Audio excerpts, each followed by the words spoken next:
Meron akong gulay dito mga idol na pinitas ko sa gilid-gilid lang ng bahay.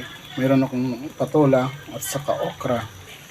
Meron din akong saluyot. Bagong pitas yan mga idol. Iba talaga mga idol pag nasa probinsya ka, libre.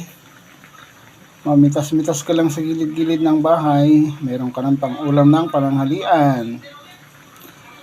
Kaya mag-uulam ako ng okra, patola at saka saluyot. At syempre, paibabawan natin ng dalawang pritong tilapia. Ayan mga idol, total dadalawa po kami ngayon ng misis ko rito sa Tanay. Kakarating po lang namin kaninang umaga. Kaya kasya na po ito sa amin, pananghalian namin dalawa ng asawa ko. Ayan, masarap na ito mga idol. Wala ka nang hahanapin pa.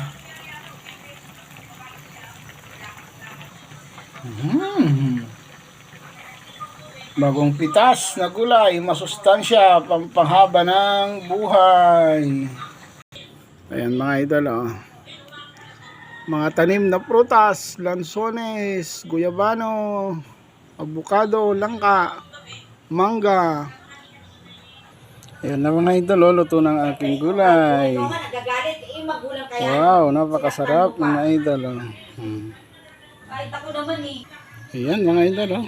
Kaya nga. Ulam namin dito sa probinsya ng Tanay. Ayan. Wow, panalo. Bye-bye mga idol. Happy weekend everyone. Hindi talaga